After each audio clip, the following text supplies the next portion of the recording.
On the screen, what you see is a rotor that rotates about an axis AA. So the red one, what is the rotor that rotates about the axis AA with a steady angular velocity omega radians per second.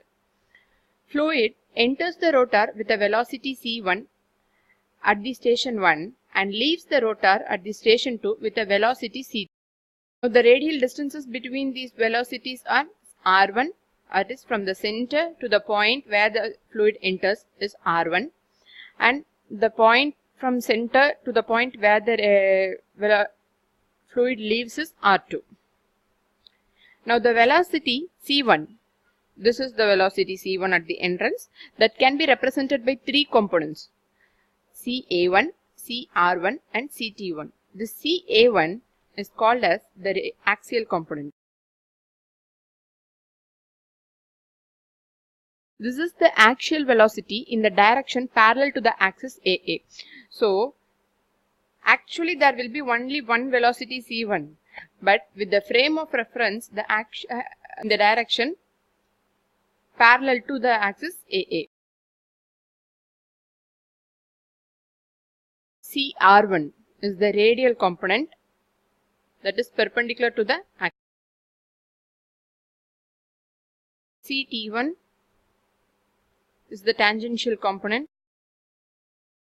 that is tangential velocity in direction normal to the radius. That is what a tangent is. What? See, if this is an arc, a tangent touches the arc at only one point. So this is the tangential velocity. For now, let me explain you. This is the only velocity c1 that comes and hits the rotor. Actually, this can be represented as ca1, cr1 and ct1 for the clarification purpose. It is not exactly what it will come and hit in all the directions. It will be like that. We resolve in all these directions to find the exact answer. There is some peripheral velocity of the blade at entry and exit. What is meant by the peripheral velocity? See, this one. These are the ca1, c1, cr1, ct1 is the velocity of the fluid. And for rotor, there will be some velocity. It will be rotating at some velocity, right? The velocity is called as peripheral velocity. So, peripheral velocity at the rotor blade entry and exit is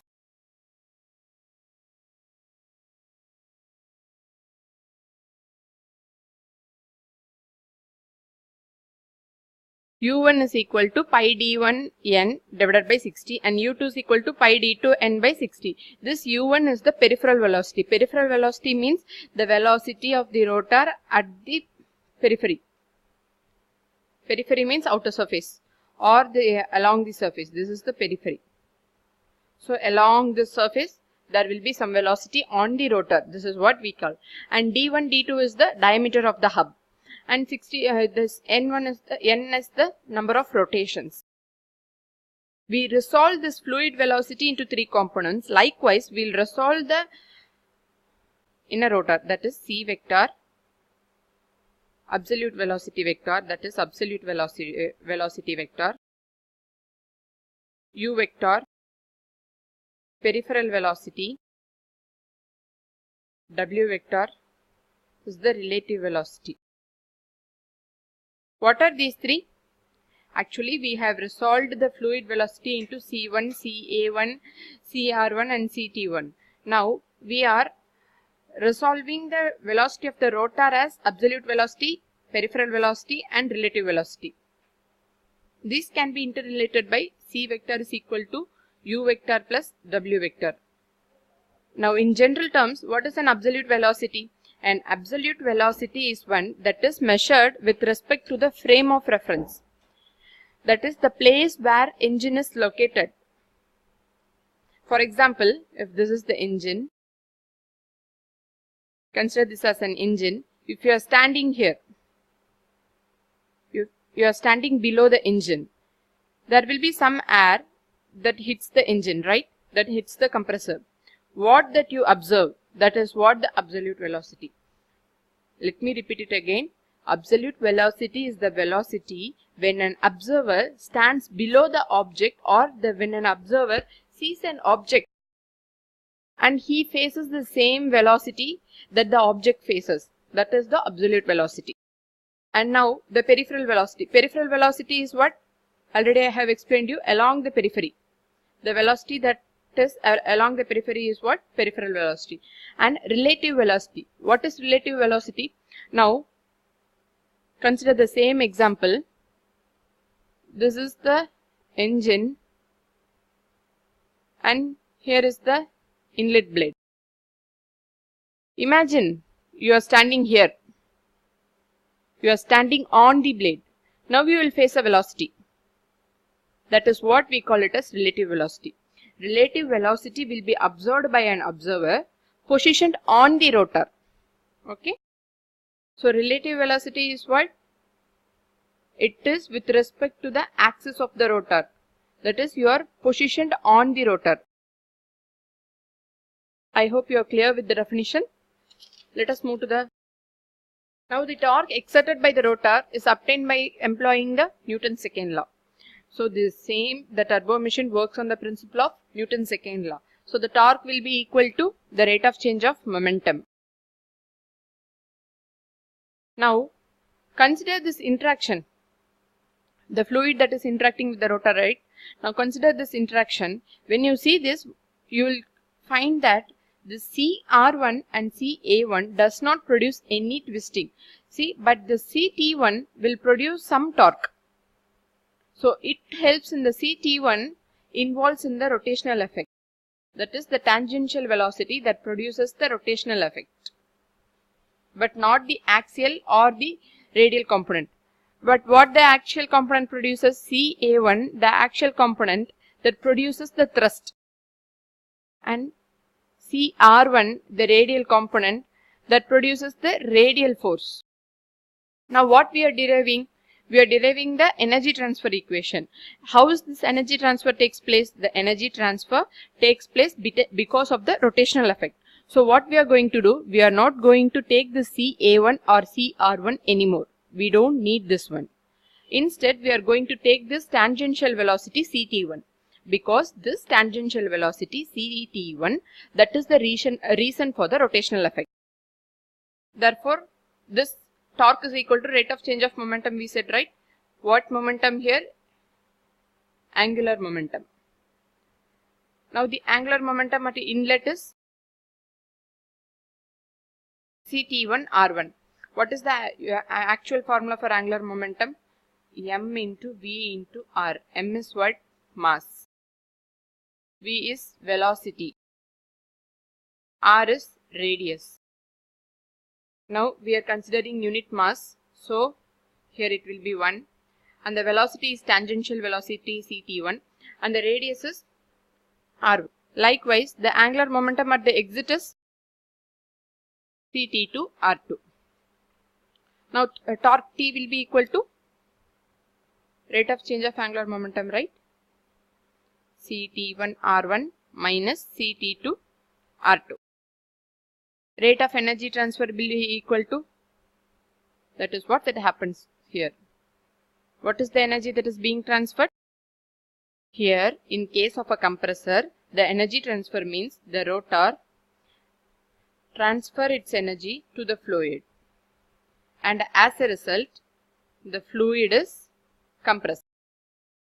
In case of a turbine, fluid gives its energy to the rotor and runs the turbine. This is what happens in the turbine. So this rate of energy transfer, this fluid to rotor or rotor to fluid, this rate of energy transfer is what we are going to find E. E is equal to torque into omega. So actually here involved is torque and omega is the angular velocity, at what rate the energy is being transferred. E is equal to torque is what? CT1 R1 minus CT2 R2 into omega. Now multiply it here, CT1 R1 omega minus CT2 R2 omega. Now omega is equal to what? Omega is the angular to R1 omega. So this U is what? This is the peripheral velocity or the tangential velocity of the rotor. Now Instead of this, we'll substitute CT1 U1 minus CT2 U2. This is called as the Euler's energy equation. This Euler's energy equation can be applied to any sort of turbo machines. That is, you can apply this energy equation to compressor, turbine, fan, or any turbo machines. We can apply this Euler's energy equation. From this Euler's energy equation, we can find that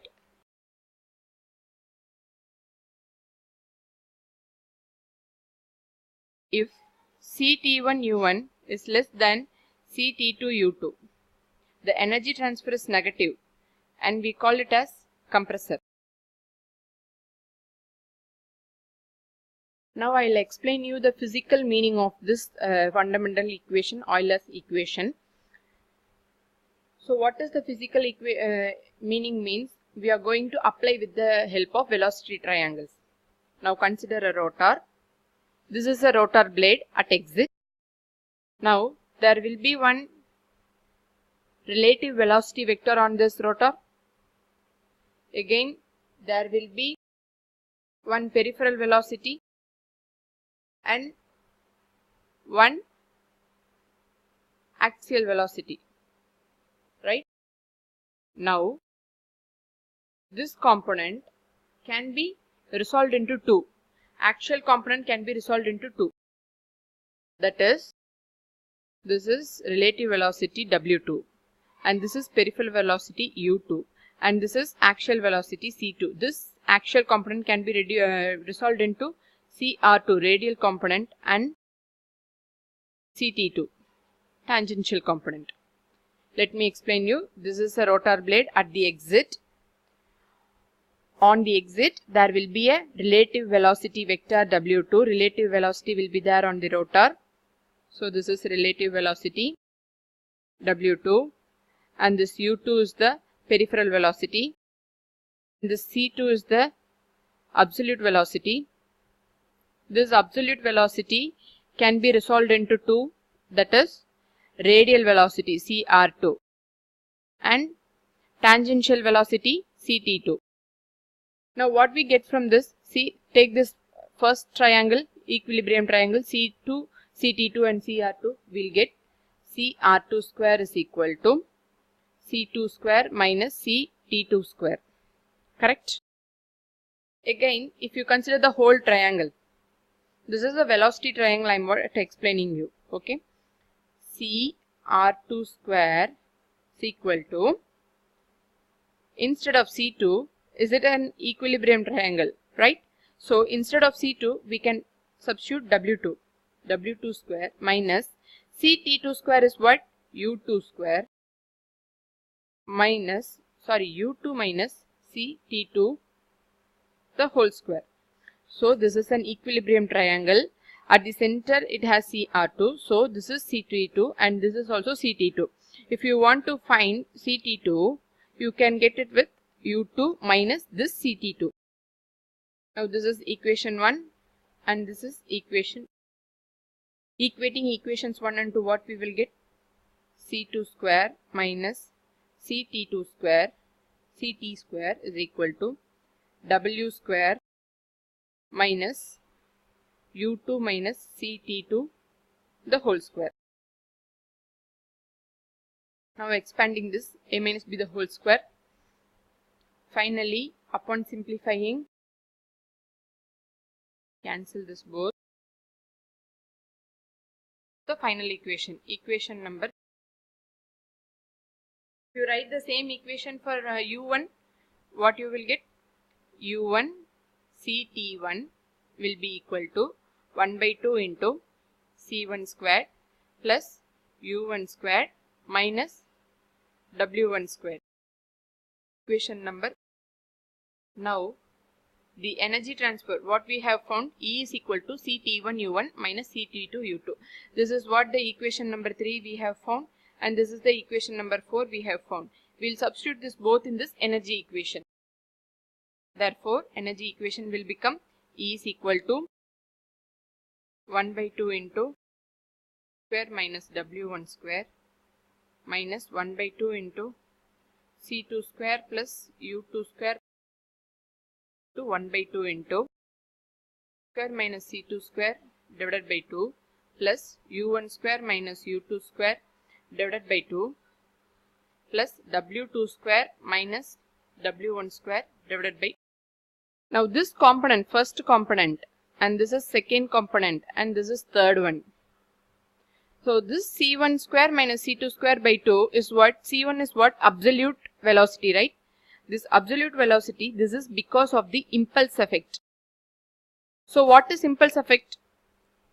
So this c1 square minus c2 square, that is the difference between the absolute velocities at the entrance and the exit. This represents the energy transfer due to the absolute kinetic energy of the fluid between the entrance and the exit. You got it right? That is the change of kinetic energy of the velocities at the entrance and the exit. And this is called as impulse effect. So, from this, what we can find is the rotor of a compressor will actually raise the absolute velocity of the fluid, but it does not increase pressure. Okay, what is that? The rotor, you got it, the rotor of a compressor will actually increase the velocity, not the pressure rise. So, now you will get a common question. Why we need to use a compressor here? That is, the compressor changes only the absolute kinetic energies of at the entrance and the exit. Now this pressure rise, how we'll do this pressure rise? We'll do this pressure rise with an external device called as a diffuser. See, this shape of a compressor will always be like this. At first, the blades will be at some height, and at the end, the blades will be at some height. This is to give the pressure rise. This is the shape of a diffuser, and this gives the pressure rise. Actually, the rotor will do what? The rotor will only increase the absolute velocity vectors of a fluid. As we use another device to increase the pressure, we call this effect as external effect also. So the first effect is called as external effect or impulse effect, and the second one is due to the energy transfer that happens because of the centrifugal effect. Centrifugal effect is what? This is a rotor that rotates about an axis. So the centrifugal effect will be because of the fluid rotating in an axis. Because of that, we are getting the second component, u1 square minus u2 square divided by 2. This u is what? U is equal to r omega. I have explained you earlier in the definition.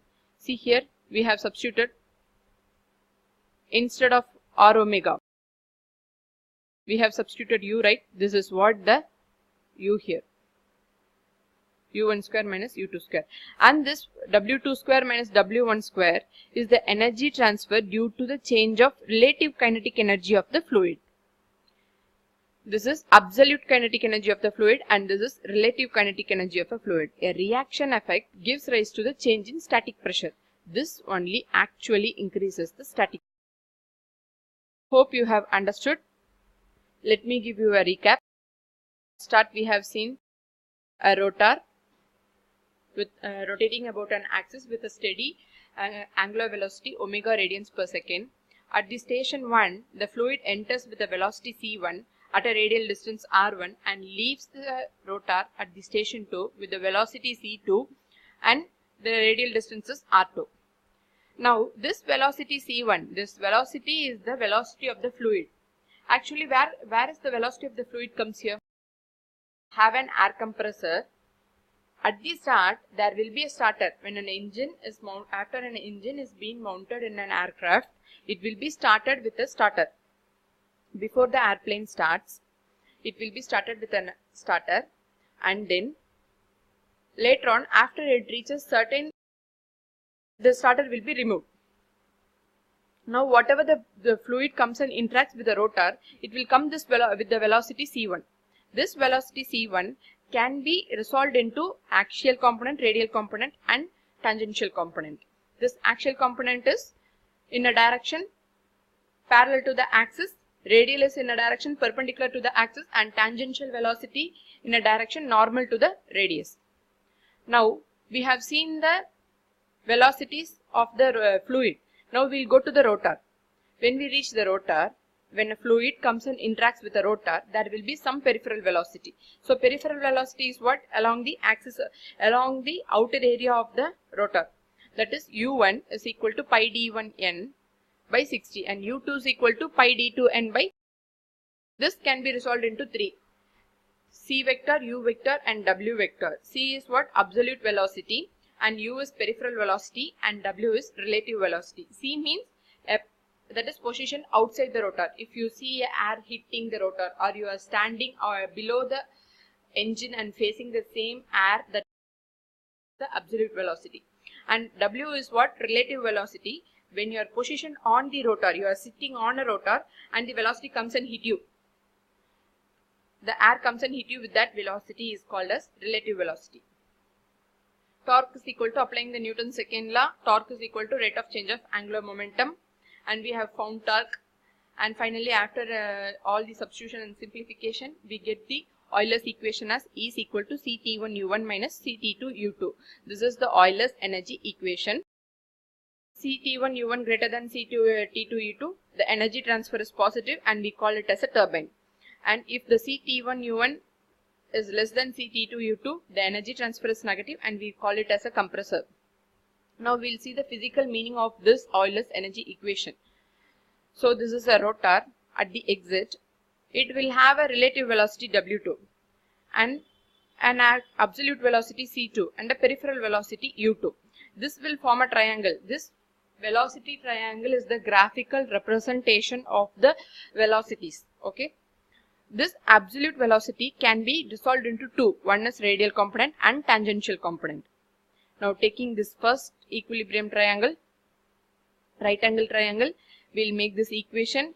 We have finally simplified and we got this equation. E is equal to 1 by 2 into c1 square minus c2 square divided by 2. U is equal plus u1 square minus u2 square divided by 2 plus w2 square minus w1 square divided by 2. Now the first one is called impulse effect or the external effect, and the second one is called the peripheral effect, and the third one is called increase in the static pressure. And the final point that I need to remember you is, always in a rotor it will increases only the absolute kinetic energy of the fluid and it does not give rise to any pressure rise. Only the relative component, that is the speed of the rotor, the relative component only gives rise to the static pressure. So this is the main reason the compressors are in the shape of a with an converging diverging shape. Okay, at the edge the pressure rise will be taking place. That is what we need a diffuser to increase the pressure and to reduce the velocity that will be feasible for the combustion process. Thank you for watching.